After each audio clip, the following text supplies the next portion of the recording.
Quarto vídeo, Código de Ética da Empresa de Correios e Telégrafos, concurso dos Correios. Nós paramos no artigo de número 11. Nós vamos agora para o artigo de número 12. Vamos lá. Artigo de número 12. O compromisso agora das relações com os clientes. Nós falávamos das relações no ambiente de trabalho. Agora nós vamos falar das relações dos Correios com os clientes.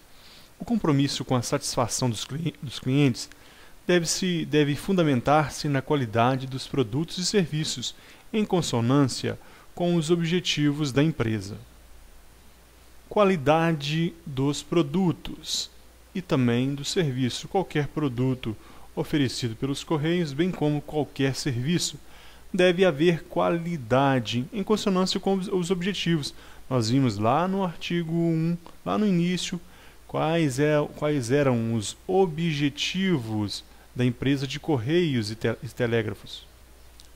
Nós vimos o objetivo aqui no artigo 1, nortear o relacionamento entre os empregados dos Correios com toda a sua cadeia de valor, no esforço de gerar um compromisso mútuo alinhado à adoção de postura transparente. Eu falei da transparência, que envolva o valor de ética, contribuindo para a credibilidade da empresa.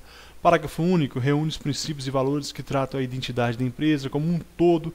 Eu falei isso, eu frisei isso, não só em partes isoladas, em setores isolados, mas a identidade da empresa como um todo.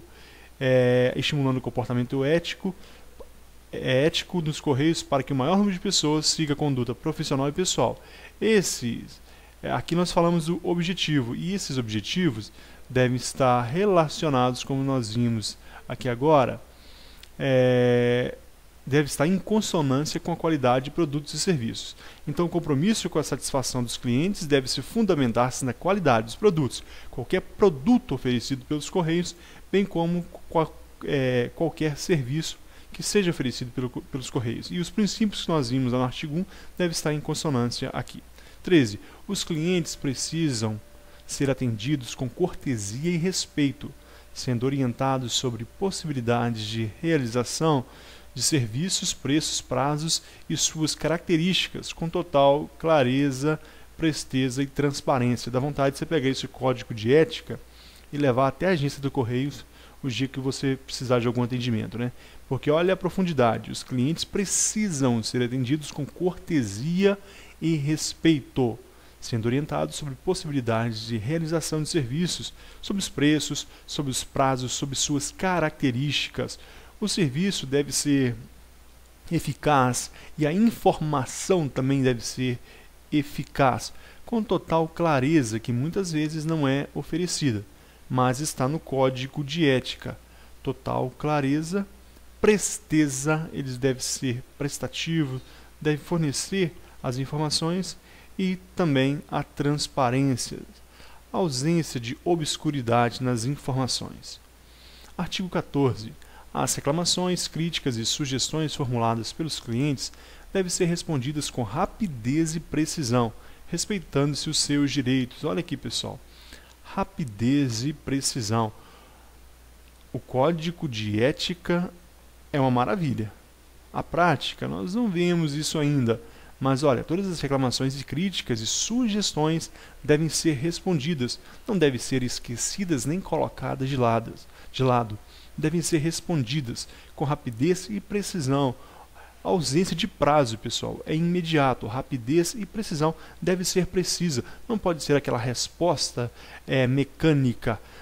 Algumas empresas, alguns serviços que a gente vai fazer reclamação de atendimento ao consumidor, que quando você faz uma reclamação, vem aquele e-mail automático com centenas de informações para você procurar aquela sua. Então isso não pode, deve ser preciso conforme o artigo 14. Continuando, o artigo 15, ele diz o seguinte, é um novo assunto, né, das relações com os fornecedores, parceiros e outras instituições. As relações entre os Correios, empresas prestadoras de serviço e fornecedores devem ser reguladas por meio de contratos oriundos de procedimentos imparciais e transparentes. Pessoal, aqui nós temos no artigo 15 o princípio da impessoalidade, o princípio da imparcialidade. As relações entre os Correios, as empresas prestadoras de serviço e fornecedores devem ser regulados por meio de contratos. Então, não é através de contrato informal. Apesar da empresa de Correios e Telégrafos ter alguns benefícios em relação à licitação, por possuir o status de fazenda pública, ela precisa ainda participar dos métodos de licitatório. Então, deve haver licitação para que haja imparcialidade e deve haver transparência. A forma como esse contrato foi feito deve ser transparente.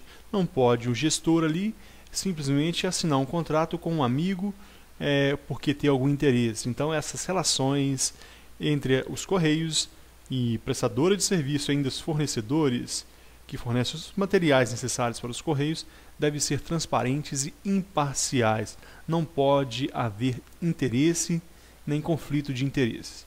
Artigo 16. Os empregados e colaboradores não devem fazer uso de informações privilegiadas obtidas no âmbito da empresa em benefício próprio ou de terceiro. Imagine que um empregado, ou um funcionário, ou um gestor dos Correios, ele tem acesso a segredos, a informações estratégicas da empresa, e ele tem um amigo, ou ele próprio, quer montar uma empresa de entrega, uma empresa que presta serviços semelhantes. Então ele não pode usar essas informações secretas sigilosas em proveito próprio ou terceiros. Isso está prescrito aqui no artigo 16 e essa é uma questão interessante na hora da prova.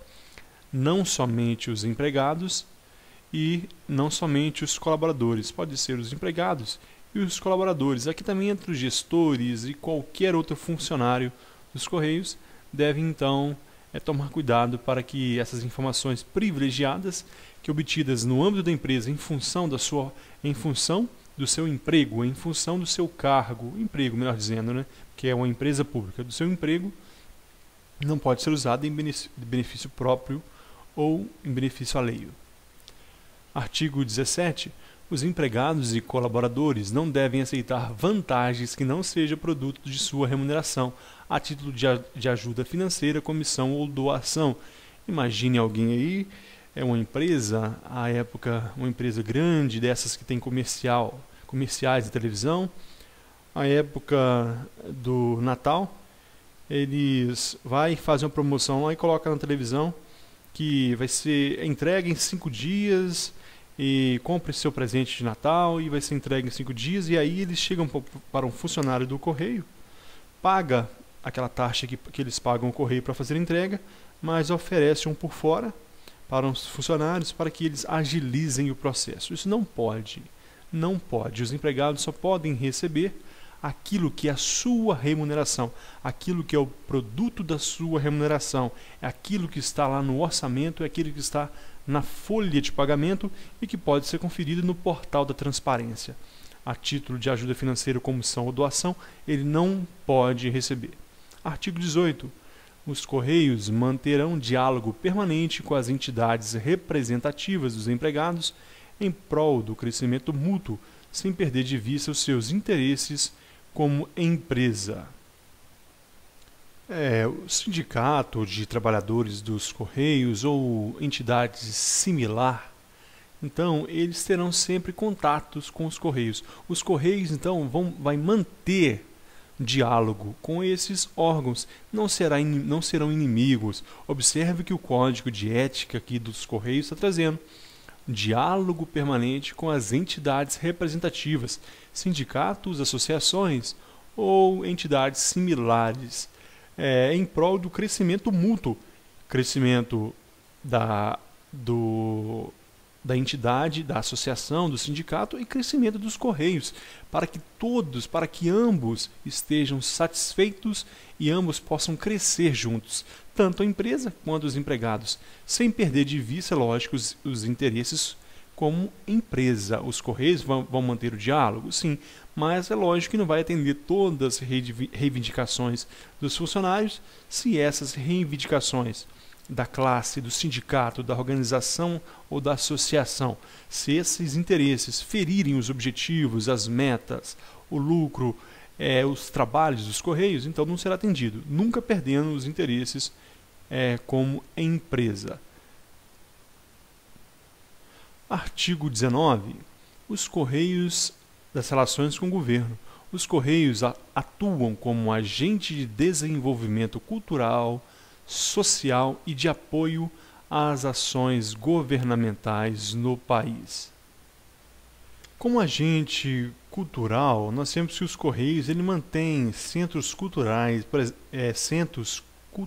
por exemplo, em Recife, Rio de Janeiro, Salvador, Juiz de Fora, Fortaleza, além de exercer o trabalho social e de apoio às ações governamentais no país. Nós temos que o governo ele fez um selo em comemoração aos 10 anos do Bolsa Família, ainda ele apoia o esporte através de patrocínio e etc. Há inúmeras ações culturais, social e de apoio às ações governamentais. Para a sua prova, que é o que interessa, decoreba aqui, pessoal. Os Correios atuam como agente de desenvolvimento. Olha aqui, isso que você tem que memorizar. Cultural, social e de apoio às ações governamentais. Então, os Correios atuam como agente de desenvolvimento cultural, social e governamental. Isso você deve memorizar. E aqui nós encerramos esse vídeo de número 4 e nos encontraremos no próximo vídeo. Ou melhor, esse é o vídeo número 4, nós encontraremos no próximo vídeo de número 5. Muito obrigado e até a próxima.